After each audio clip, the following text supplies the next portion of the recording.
how are you? Hope you are doing well and you are watching AS English Study। Basic grammar series की आज class 6 है और आज आप सीखेंगे 10 वेरी इंपॉर्टेंट ग्रामर रूल्स, साथ में 1 बोनस रूल्स भी। तो कुल 11 ग्रामर रूल आप आज की क्लास में सीखने वाले हैं। और बच्चों, ये ग्रामर रूल्स आपके लिए पूरी ज़िंदगी काम आएंगे, चाहे आप रिटन इंग्लिश या स्पोकन के लिए इंग्लिश सीख रहे हैं या किसी स्कूल में पढ़ रहे हैं। ये आपके लिए गोल्डन रूल साबित होंगे। तो वीडियो को एंड तक ज़रूर देखना और जो भी रूल आपको सबसे ज़्यादा अच्छा लगे उसे कमेंट करके ज़रूर बताएं। मेरे लिए वो मोटिवेशन का काम करते हैं। और यदि आपने क्लास 1 से लेके क्लास 5 तक की कोई भी क्लास मिस कर दी हो तो उसे डिस्क्रिप्शन बॉक्स में जाके ज़रूर देख लें, उसमें आपको उसकी लिंक मिल जाएगी। और यदि आप हमारे चैनल पर नए हैं तो उस चैनल को सब्सक्राइब ज़रूर कीजिए, साथ में बेल आइकन का बटन ज़रूर दबाइएगा ताकि आने वाली सभी वीडियोज़ आप तक पहुँच सकें। और आज की क्लास यदि आपको अच्छी लगे तो लाइक और शेयर ज़रूर कीजिएगा। अब हम इसे स्टार्ट करते हैं।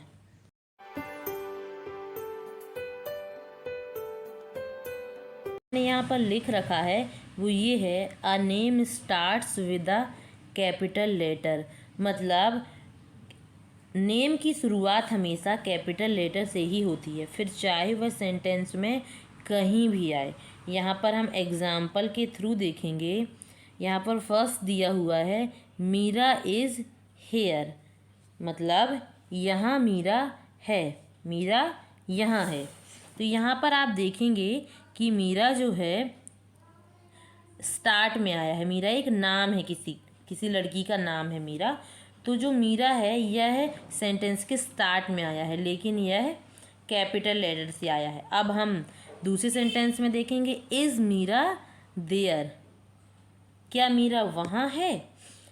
और यहाँ पर हम देखेंगे कि मीरा जो है वो सेंटेंस के बीच में आया है, लेकिन वो किसी लड़की का नाम है, इसलिए मीरा की शुरुआत कैपिटल लेटर से हुई है। यहाँ पर एम हमने कैपिटल लेटर से लिखा हुआ है। अब हम ऐसे ही एक सेंटेंस और देखेंगे, इज़ दैट मीरा। क्या वह मीरा है? तो यहाँ पर हमने देखा कि जो मीरा है ये नाम सेंटेंस के लास्ट में आया है, लेकिन फिर भी यह कैपिटल लेटर से स्टार्ट हुआ है।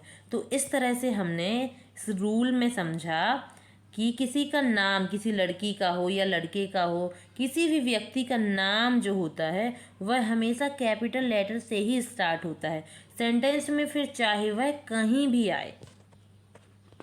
अब हम सेकेंड रूल देखेंगे कि आई, जिसका मतलब होता है मैं। आई एक लेटर का वर्ड है, आई, जिसका हिंदी मीनिंग मैं होता है। तो यह सेंटेंस में कहीं पर भी आए वह कैपिटल लेटर में लिखा जाएगा। ठीक है, तो ये रूल है कि आई सेंटेंस में कहीं पर भी आए, आई भी कैपिटल लेटर में ही लिखा जाएगा। जिस तरह किसी का नाम कैपिटल लेटर में लिखा जाता है, वैसे ही आई भी कहीं पर भी आए सेंटेंस में कैपिटल लेटर में ही लिखा जाएगा।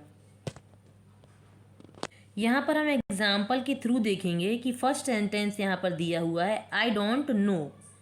मैं नहीं जानता या मैं नहीं जानती। तो यहाँ पर आई जो है कैपिटल लेटर में लिखा हुआ है और सेंटेंस के स्टार्ट में आया है। तो ये तो नॉर्मली है, हर सेंटेंस में ऐसा होता है कि फर्स्ट वर्ड जो है वो कैपिटल लेटर से आता है।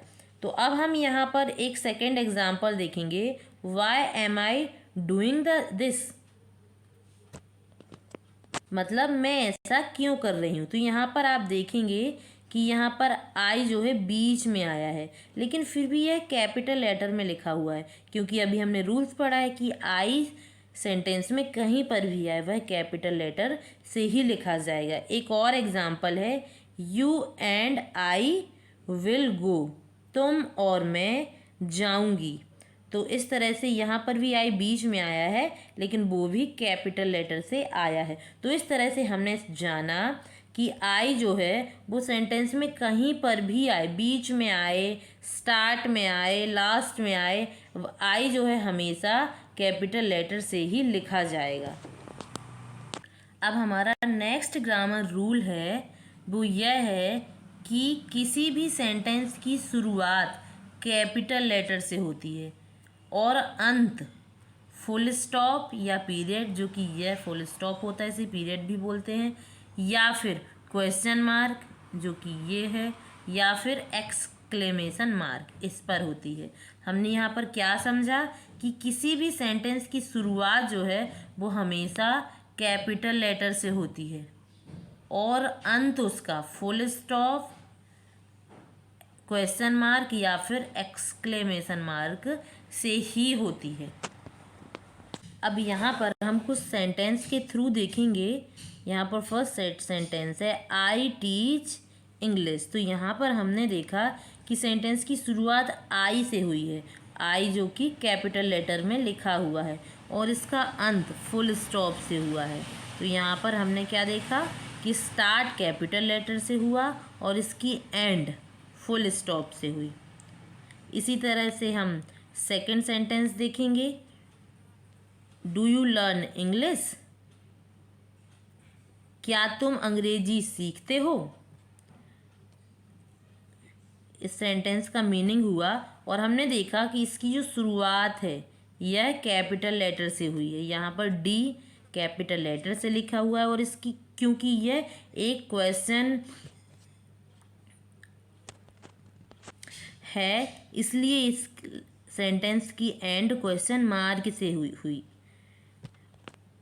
ठीक है, यहाँ पर हमने लिखा डू यू लर्न इंग्लिश, क्या तुम अंग्रेजी सीखते हो।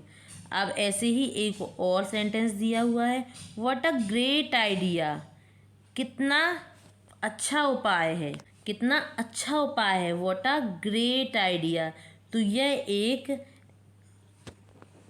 एक्सक्लेमेटरी सेंटेंस है, इसलिए इसके लास्ट में एक्सक्लेमेशन मार्क आया है और इसकी शुरुआत कैपिटल लेटर से तो होती ही है, तो इसलिए शुरुआत कैपिटल लेटर से हुई है और लास्ट एक्सक्लेमेशन मार्क से हुई। इस तरह से हमने देखा कि किसी भी सेंटेंस की शुरुआत हमेशा कैपिटल लेटर से होगी और last full stop, question mark या फिर एक्सक्लेमेशन मार्क से ही होगा।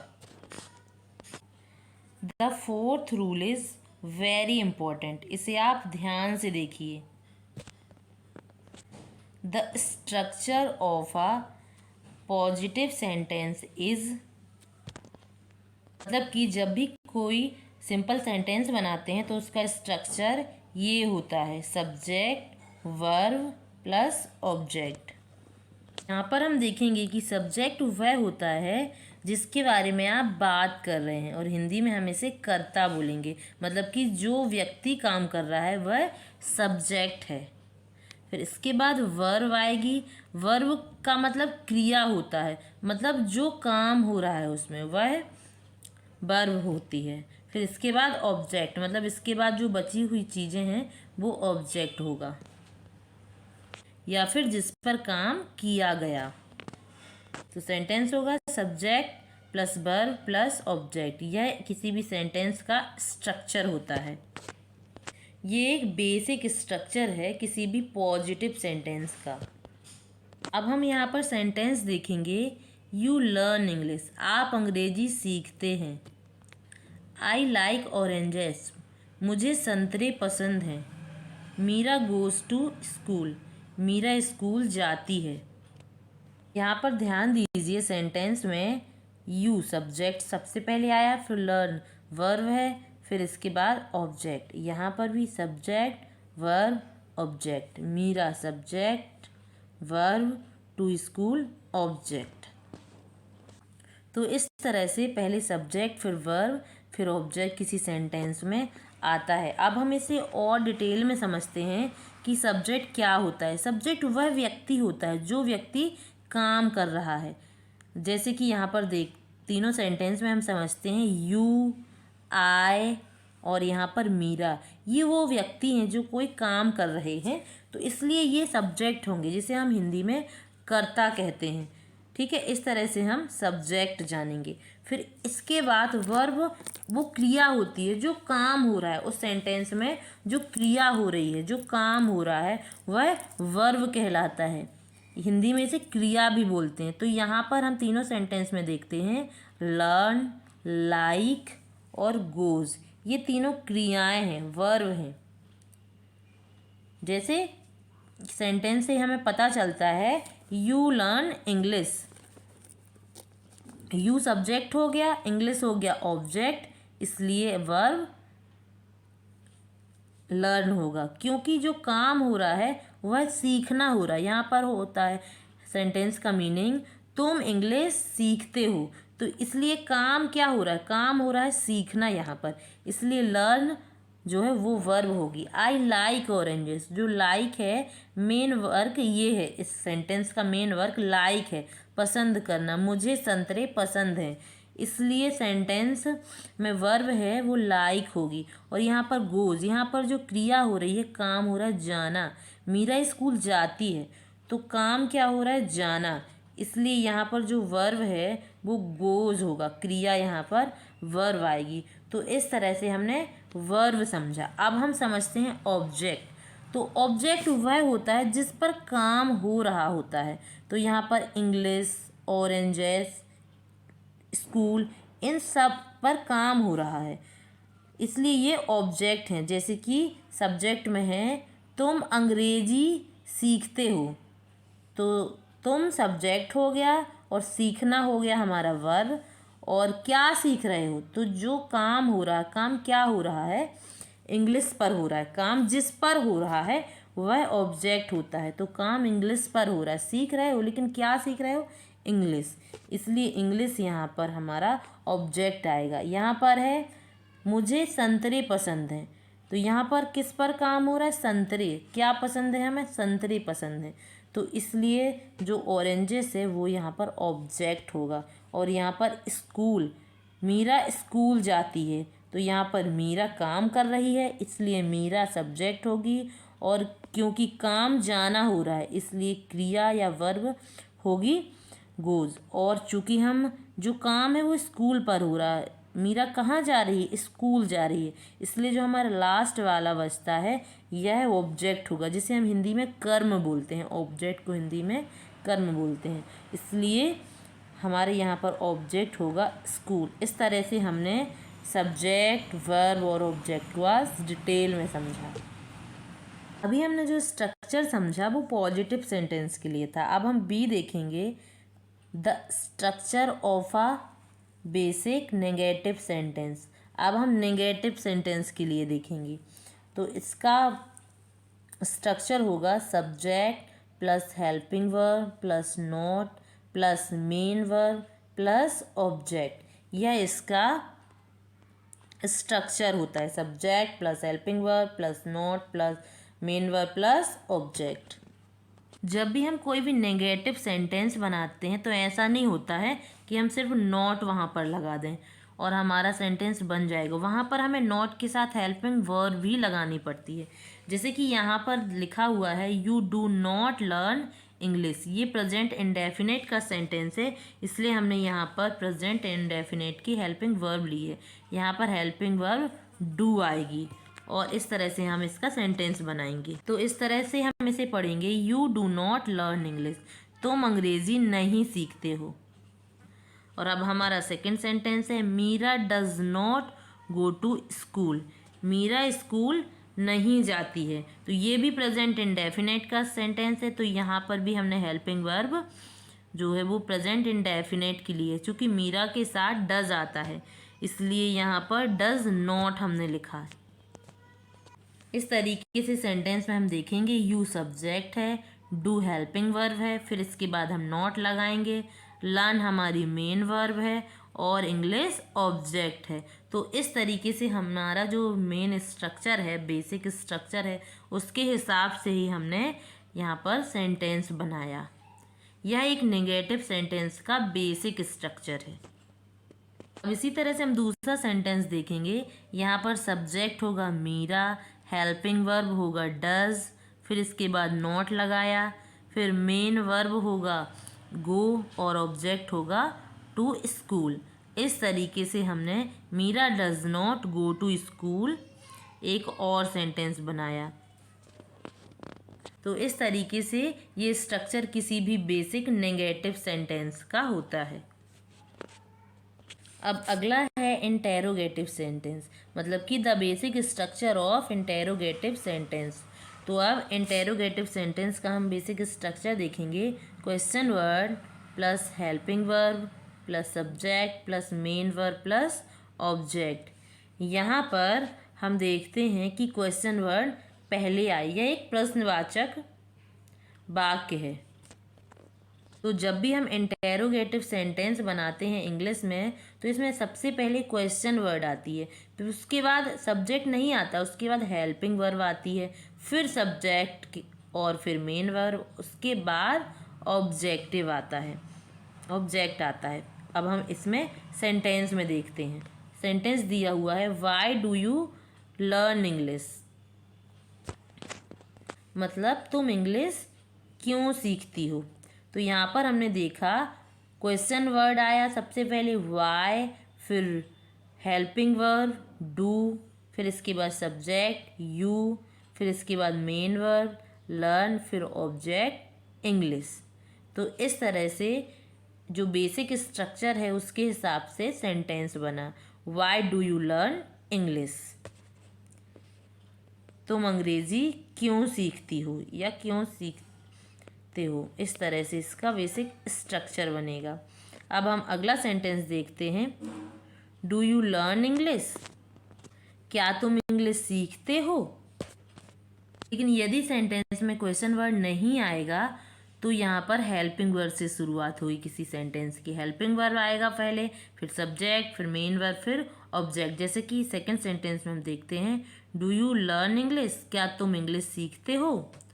तो यहाँ पर क्या आया, सबसे पहले हेल्पिंग वर्ब आई। यहाँ पर कोई भी क्वेश्चन वर्ड नहीं है सेंटेंस में, इसलिए हमने यहाँ पर पहले हेल्पिंग वर्ब यूज किया। डू यू लर्न इंग्लिश, यहाँ पर हेल्पिंग वर्ब होगी डू, सब्जेक्ट होगा यू, मेन वर्ब होगा लर्न और ऑब्जेक्ट इंग्लिश। तो इस तरह से हमारा सेंटेंस बना। डू यू लर्न इंग्लिश, क्या तुम अंग्रेजी सीखते हो। तो इस तरह से किसी भी इंटेरोगेटिव सेंटेंस का मेन स्ट्रक्चर होता है और इस स्ट्रक्चर के हिसाब से ही कोई सेंटेंस बनाया जाता है। यह एक बेसिक स्ट्रक्चर है किसी भी इंटेरोगेटिव सेंटेंस का।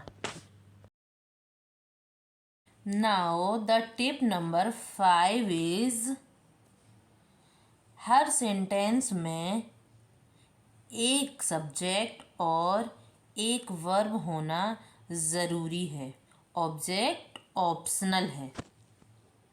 तो अभी मैंने आपको बताया था कि किसी सेंटेंस का जो बेसिक स्ट्रक्चर होता है subject plus verb plus object होता है, लेकिन उसमें भी सबसे अधिक ज़रूरी यह है कि सब्जेक्ट और वर्ब जो होता है, सब्जेक्ट और वर्ब यह मस्ट है, और ऑब्जेक्ट नहीं भी है तो भी चलेगा। सब्जेक्ट और वर्ब होना सबसे अधिक ज़रूरी है किसी भी सेंटेंस के लिए। अब जैसे यहाँ पर मैंने सेंटेंस लिया हुआ है, मीरा लर्न्स इंग्लिश, मतलब मीरा अंग्रेजी सीखती है। यहाँ पर मीरा सब्जेक्ट है, लर्न वर्ब है और ऑब्जेक्ट इंग्लिश है। तो यदि यहाँ पर मैं इंग्लिश हटा भी दूँ तो यहाँ पर सब्जेक्ट और वर्ब बचते हैं। तो फिर मीरा लर्न्स, इसका मीनिंग होगा मीरा सीखती है। तो फिर भी इसके बाद भी यह सेंटेंस रहेगा, मीरा सीखती है, इंग्लिश हट जाएगा। तो इस तरह से हम देखते हैं कि ऑब्जेक्ट नहीं भी होगा तब भी कोई मीनिंगफुल सेंटेंस बन सकता है सब्जेक्ट और वर्ब को मिला करके। अब हम नेक्स्ट सेंटेंस देखते हैं, मीरा गोज, मतलब मीरा जाती है। यहाँ पर भी हमने वर्ब और सब्जेक्ट वसी लिया, यहाँ पर ऑब्जेक्ट नहीं है। तो इसका मीनिंग होता है मीरा जाती है। कहाँ जाती है इससे मतलब नहीं है, लेकिन मीरा जाती है, तो इससे भी यह सेंटेंस कंप्लीट हो जाता है। तो इस तरह से सब्जेक्ट और वर्ब को मिला करके भी कोई सेंटेंस हम बना सकते हैं। लेकिन इसमें भी एक ट्विस्ट है कि लेकिन इम्परेटिव सेंटेंस में जब सब्जेक्ट नहीं होता तो वहाँ पर यू माना जाता है। मीन्स जब हम इम्परेटिव सेंटेंस बनाते हैं और उसमें हम सब्जेक्ट नहीं भी लेते, जैसे हम किसी को बोल देते हैं जाओ, आओ, खाओ, इस तरीके से कोई भी सेंटेंस जब हम किसी को बोलते हैं तब हम उसमें सब्जेक्ट नहीं बोलते, लेकिन फिर भी उसमें सब्जेक्ट अंडरस्टूड होता है। हम सब्जेक्ट को मान लेते हैं। यह सिर्फ इम्परेटिव सेंटेंस में होता है। तो इस तरह से इम्परेटिव सेंटेंस में हम सिर्फ वर्ब से भी सेंटेंस, मीनिंगफुल सेंटेंस बना सकते हैं। यदि हम किसी से बोलते हैं गो, मतलब जाओ, हम उससे यू नहीं बोल रहे हैं, हम उससे बोल रहे हैं गो, तो यहाँ पर इसका मीनिंग तो यही होता है कि तुम जाओ, लेकिन हम बोलते हैं गो, तो यहाँ पर यू जो है वो अंडरस्टूड होता है। हम लिखते नहीं हैं, बोलते नहीं हैं इसमें, लेकिन इसमें अंडरस्टूड होता है यू। इसका मतलब होगा यू गो, मतलब तुम जाओ। तो इस तरीके से अब अगर हम इम्परेटिव सेंटेंस में सिर्फ वर्ब भी बोल देते हैं तब भी सेंटेंस कंप्लीट हो जाता है, क्योंकि उसमें यू जो है वो अंडरस्टूड होता है। अब ऐसे ही एक और सेंटेंस है से हमने सिर्फ से बोला है, हमने बोला से, तो इसमें मतलब हो रहा कहो, तो इसका मीनिंग हो रहा तुम कहो। तो इस तरह से यू इसमें भी अंडरस्टूड है। यू से का फुल सेंटेंस होगा यू से, तो इस तरह से ये हमारा इम्परेटिव सेंटेंस हो जाता है। तो इस तरह से हम इम्परेटिव सेंटेंस बना सकते हैं। अब हमारा रूल नंबर 6 है, the subject and verb must agree in number. इसका मतलब ये है कि अगर किसी सेंटेंस में सब्जेक्ट सिंगुलर है तो उसकी वर्ब भी प्लूरल ही आएगी, और यदि उसका सब्जेक्ट प्लूरल है तो वर्ब भी प्लूरल आएगी। अब हम सेंटेंस देखते हैं, Meera works in a company. यहाँ पर मीरा सिंगुलर है, इसलिए हमने वर्ब भी वर्क्स सिंपल ही लिया। इसका मीनिंग होगा सिंगुलर लिया, इसका मीनिंग होगा Meera works in a company. Meera एक कंपनी में काम करती है। मीरा सिंगुलर है, इसलिए हमने वर्ब भी वर्क्स सिंगुलर लिया। अब आप सोच रहे होंगे कि यहाँ वर्क में तो एस लगा है, फिर ये सिंगुलर कैसे हो गया? क्योंकि आपने ज़्यादातर पढ़ा है कि जब भी किसी वर्ड में एस या ई एस लगता है तो वह प्लूरल हो जाता है, लेकिन वह रूल नाउन के लिए होता है। चूँकि यह नाउन नहीं है, वर्ब है, और वर्ब में जब भी एस या ई एस लगता है तो वह सिंगुलर हो जाती है। तो इस तरह से ये जो वर्क्स है ये सिंगुलर होगा। तो यहाँ पर मीरा सिंगुलर है, इसलिए ये वर्क्स भी सिंगुलर होगा। Meera works in a company. Meera एक कंपनी में काम करती है। अब हम नेक्स्ट सेंटेंस देखेंगे, मीरा एंड रोहित। अब यहाँ पर दो लोग हैं तो ये सिंगुलर नहीं रह गया। अब मीरा एंड रोहित प्लूरल हैं, तो इसलिए यहाँ पर वर्ब भी प्लूरल आएगी। वर्क इन अ कंपनी, मतलब मीरा और रोहित एक कंपनी में काम करते हैं। ठीक है, तो इस तरह से यहाँ पर जब हमने प्लूरल वर्ब ली, प्लूरल सब्जेक्ट लिया, तो वर्ब भी यहाँ पर प्लूरल आएगी। अब नेक्स्ट है, दे आर फ्रेंड्स, मतलब वे दोस्त हैं। यहाँ पर दे प्लूरल है, दे का मतलब होता है वे, तो इसलिए आर भी हमने प्लूरल लिया। आर जो होती है वो एक प्लूरल वर्ब होती है। दे आर फ्रेंड्स, वे दोस्त हैं। इस तरह से हमने सेंटेंस बनाया। तो हमने क्या सीखा कि सिंगुलर सब्जेक्ट होगा तो वर्ब भी सिंगुलर आएगी, और प्लूरल सब्जेक्ट होगा तो वर्ब भी प्लूरल आएगी। और एक चीज़ और हमने सीखा कि जब किसी नाउन में एस या ई एस जुड़ता है तो वह प्लूरल बन जाता है, लेकिन जब भी किसी वर्ब में एस या ई एस जुड़ता है तब वो सिंगुलर हो जाता है, और विदाउट एस या ई एस कोई भी वर्ब सिंगुलर होती है और प्लूरल होती है। ठीक है, तो वर्ब में यदि एस या ई एस है तो वह सिंगुलर है, और एस और ई एस नहीं है तो वह प्लूरल है। नेक्स्ट रूल है कि जब सिंगुलर सब्जेक्ट और से जुड़े हों तो यूज सिंगुलर वर्ब होती है।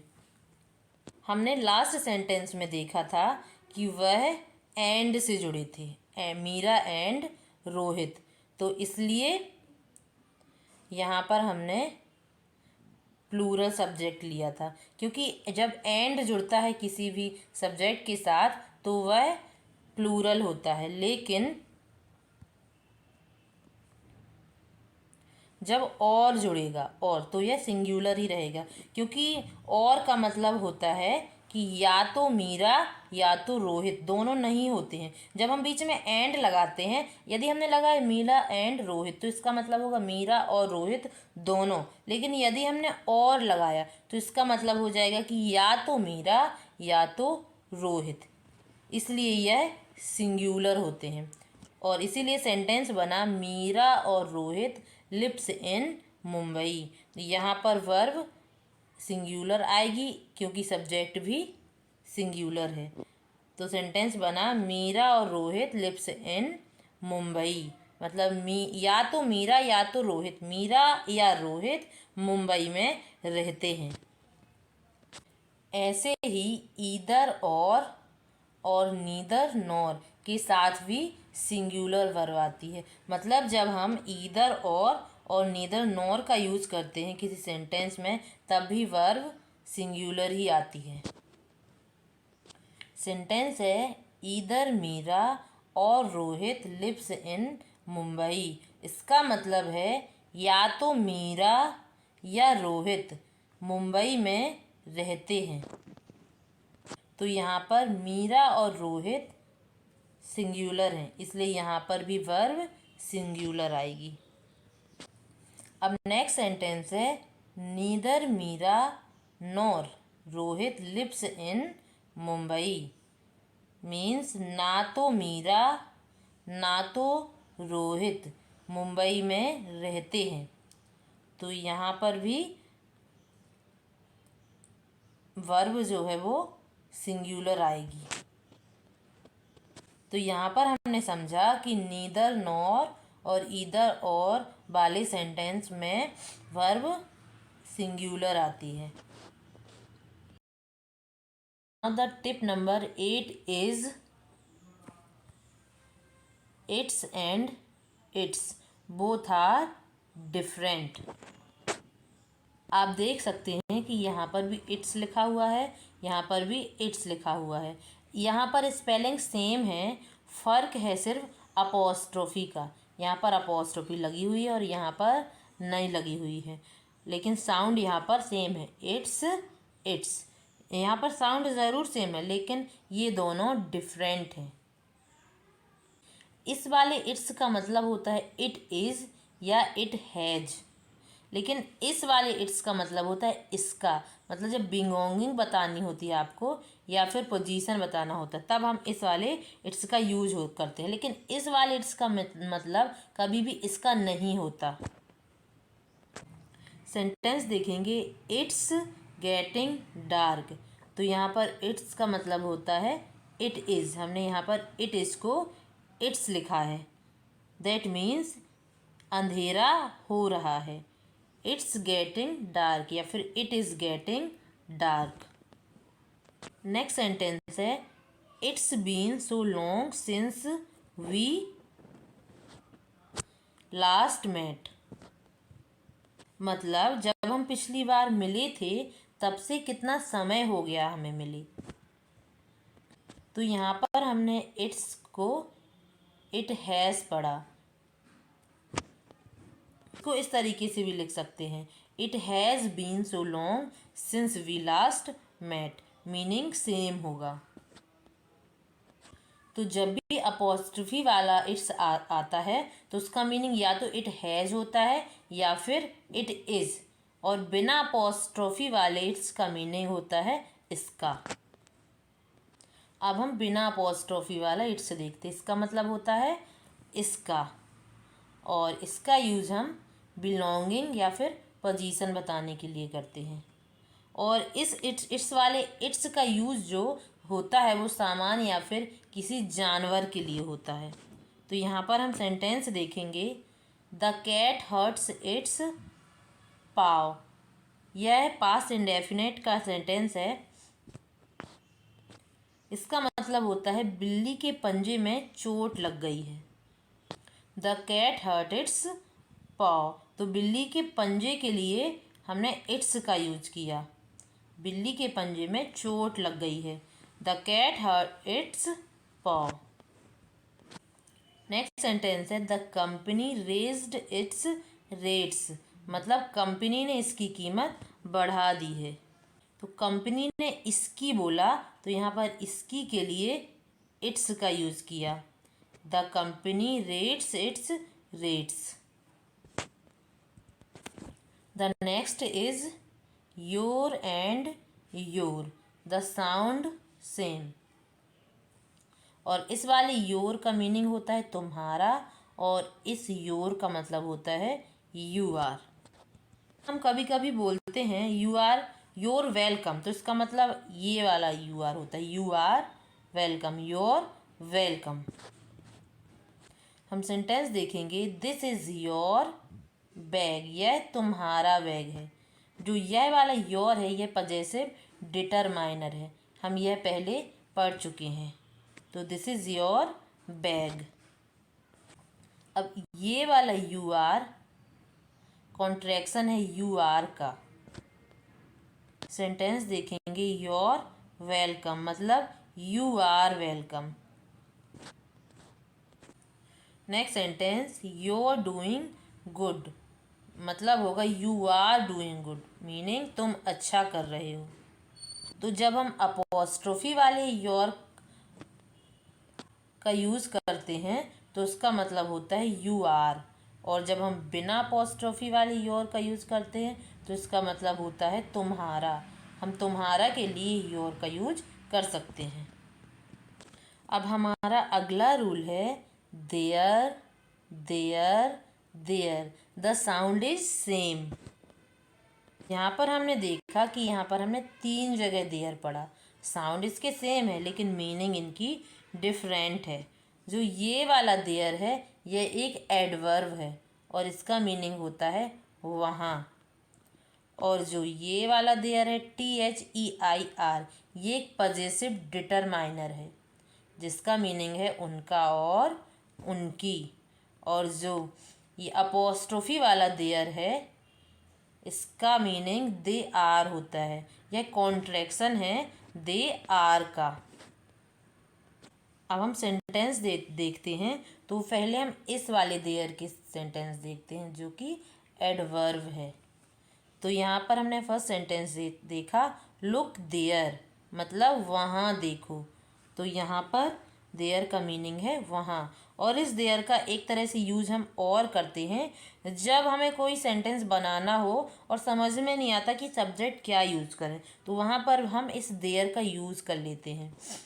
तो जैसे यहाँ पर एक सेंटेंस है, देयर इज समबडी मतलब वहाँ कोई है, तो इस तरह से इस देयर का यूज कर सकते हैं। ऐसे ही जैसे हमें बोलना था एक राजा है, एक राजा था, तो हम उसे बोलेंगे देयर वॉज अ किंग। इस तरह से हम इस वाले देयर का यूज करते हैं। अब अगला हम देखते हैं THEIR, देयर मतलब होता है उनका या उनकी। तो इस तरह से हम इसका सेंटेंस देखेंगे, इट्स देयर हाउस मतलब यह उनका घर है। ठीक है, तो इस तरह से हम इस वाले देयर का यूज़ करते हैं जब हमें किसी और के लिए बताना होता है। अब अगला है देयर, यह एक अपोस्ट्रोफी वाला देयर है, इसका मतलब होता है दे आर। यहाँ पर कॉन्ट्रैक्शन है दे आर का। अब हम सेंटेंस देखेंगे, दे आर गोइंग होम, इसको हम ऐसे पढ़ेंगे, दे आर गोइंग होम मतलब बेघर जा रहे हैं, दे आर गोइंग होम। इस तरह से हम इस वाले देयर का यूज़ करेंगे। अब आप समझ गए कि इन वर्ड्स को क्या कहते हैं, एंड आई एम श्योर कि अब आप इन वर्ड्स को लेकर के कोई भी गलती नहीं करेंगे। तो इस तरह से हमारे 10 ग्रामर रूल कंप्लीट होते हैं। Now the time is rule number 11। जो हमारा 11 रूल है वह एक एक्स्ट्रा बोनस रूल है जो कि बहुत ही ज़्यादा इम्पॉर्टेंट है। रूल नंबर 11 में हम देखेंगे द पोजीशन ऑफ अपोस्ट्रोफी। यहाँ पर हम ये देखेंगे कि अपोस्ट्रोफी किसे कहते हैं। यहाँ पर हम इसे 2 तरीके से देखेंगे। एक तो पहले अपोस्ट्रोफी है फिर एस लगा हुआ है, और एक है पहले एस है फिर इसके बाद अपोस्ट्रोफी है। इसे हम 2 तरह से देखेंगे। तो कन्फ्यूज़न ये होती है कि कई लोग सोचते हैं कि ये वाला गलत है, लेकिन ये गलत नहीं है, ये सही है। यहाँ पर मैंने दो सेंटेंस लिए लिखे हुए हैं, the boys car and the boys car. यहाँ पर अलग ये है कि यहाँ पर पहले अपोस्ट्रोफी लगी हुई है बॉय के बाद, फिर मैंने एस लिखा हुआ है, और यहाँ पर एस के बाद अपोस्ट्रोफी लगी हुई है। तो इसमें क्या फ़र्क है, क्या आपको पता है? तो ये फ़र्क मैं आपको बाद में बताऊंगी, पहले ये यूज़ कहाँ होते हैं वो मैं बताती हूँ। यहाँ पर अपोस्ट्रोफी का यूज़ होता है टू शो पोजीशन, यानी कि अपोस्ट्रोफी ये बताता है कि who is the owner of something, मतलब किसी चीज़ का मालिक कौन है, कोई चीज़ किसकी है, ये बताने के लिए हम इस अपोस्ट्रोफी का यूज़ करते हैं। इसका मीनिंग होता है का, की, के। जैसे कि मैंने बोला राम की कुर्सी, तो यहाँ बोलेंगे राम्स चेयर। तो राम्स चेयर, अपोस्ट्रोफी के बाद एस लगने का मतलब होता है राम की कुर्सी। राम्स चेयर मतलब राम की कुर्सी। तो अब मैं आपको बता दूं कि यहाँ पर ये फ़र्क क्यों आया। तो यहाँ पर ये जो बॉय है यह एक लड़के के लिए यूज हुआ है। तो यहाँ पर हमने लिखा हुआ है द बॉयज़ कार, तो यहाँ पर अगर हम हिंदी में लिखेंगे तो इसका मीनिंग होगा लड़के की कार। यहाँ पर हम क्या बोलते हैं, लड़के की कार। यहाँ पर हमने लड़के ज़रूर लिखा है, लड़के, लेकिन यहाँ पर मीनिंग एक लड़के से ही है, मतलब लड़के की कार, किसी एक लड़के की ही कार है। और यहाँ पर हमने जो बॉयज़ लिखा हुआ है यह प्लूरल है। यहाँ पर हमने लिखा द बॉयज़ कार, इसका मतलब है लड़कों की कार। हिंदी में हम बोलेंगे लड़कों की कार। ठीक है, तो यहाँ पर हमने समझा कि यहाँ पर फ़र्क सिंगुलर और प्लूरल का है। जब हम किसी वर्ड के बाद अपोस्ट्रोफी लगाने के बाद एस लगाते हैं तो यह सिंगुलर होता है, और जब हम एस के बाद अपोस्ट्रोफी लगाते हैं तो इसका मतलब प्लूरल हो जाता है। द बॉयज़ कार मतलब लड़के की कार, यहाँ पर एक लड़के की बात हो रही है, और यहाँ पर द बॉयज़ कार मतलब यहाँ पर प्लूरल की बात हो रही है, तो यहाँ पर हम बोलेंगे लड़कों की कार। इसमें भी रूल्स हैं। तो फर्स्ट रूल है for singular honours and apostrophe plus S, मतलब अगर सिंगुलर वर्ड है तो आप पहले एस लगाएंगे, फिर उसके बाद अपोस्ट्रोफी लगाएंगे, इस तरह से। जैसे कि यहाँ पर हमने लिखा राम शेयर, इस तरह से। यहाँ पर यदि मुझे कहना है मीराज डॉल मतलब मीरा की गुड़िया, यहाँ पर मीरा सिंगुलर है इसलिए यहाँ पर पहले अपोस्ट्रोफी लगा फिर एस लगा, मीराज डॉल मीरा की गुड़िया।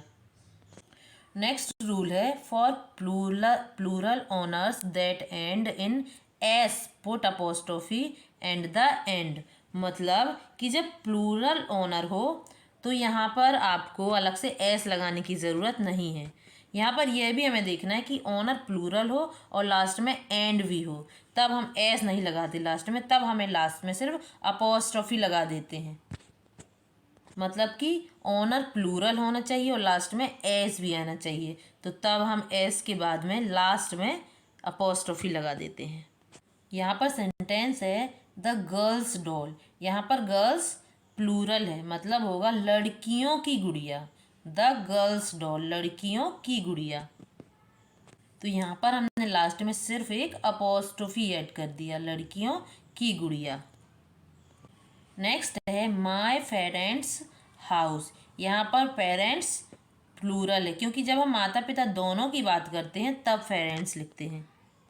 तो यहाँ पर भी एस लास्ट में पहले से था तो आपने सिर्फ अपोस्ट्रोफी लगा दिया, माय पेरेंट्स हाउस। अब अगली कंडीशन है for plural nouns that don't end in S use an apostrophe plus S. यहाँ पर हमने देखा कि यहाँ पर ऑनर तो प्लूरल है पर यहाँ पर एंड में एस नहीं है, तो ऐसे में हम पहले अपोस्ट्रोफी लगाएंगे और इसके बाद एस लगा देंगे, इस तरह से। यहाँ पर हमने देखा मेन्स बुक्स, यहाँ पर मैन प्लूरल है लेकिन एस एंड नहीं हुआ है तो इसलिए हमने पहले अपोस्ट्रोफी लगाया फिर एस, फिर सेकंड हमने देखा पीपल्स ओपिनियन। यहाँ पर पीपल्स नहीं होता, पीपल जो है वो एक प्लूरल है, तो जो कि एस एंड नहीं हो रहा है, इसलिए हमने पहले अपोस्ट्रोफी लगाया फिर एस। इस तरह से हम अपोस्ट्रोफी का यूज़ करेंगे। तो इस तरह से आपको अपोस्ट्रोफी का यूज़ करना है। एग्ज़ामिनेशन के लिए ये बहुत ज़रूरी होता है और आपको ये पता होना चाहिए, क्योंकि यदि ये रूल आपको नहीं पता तो आपके नंबर कट सकते हैं, इसलिए ये रूल पता होना आपको बहुत ज़रूरी है। And all right guys, it's all for today. I hope कि आज के ये रूल आपके लिए बहुत इंपॉर्टेंट रहे होंगे। एंड आई एम श्योर कि अभी तक आपने कमेंट बॉक्स में अपना सबसे फेवरेट रूल भी लिख दिया होगा, और अब से आप इन चीज़ों को लेकर कभी भी कोई गलती नहीं करेंगे। और यदि नहीं लिखा है आपने तो अभी लिख दीजिए, वो मेरे लिए प्रेरणा का काम करते हैं। और एक बात मैं ज़रूर कहूँगी कि यदि वीडियो आपको पसंद आया तो इसे लाइक कीजिए, शेयर कीजिए, इसे ज़्यादा से ज़्यादा शेयर कीजिए, अपने फैमिली फ्रेंड्स में, ग्रुप्स में शेयर कीजिए, ताकि जिन लोगों को इसके बारे में नहीं पता वो इसे समझ सकें और जान सकें और ऐसी छोटी छोटी मिस्टेक्स ना करें।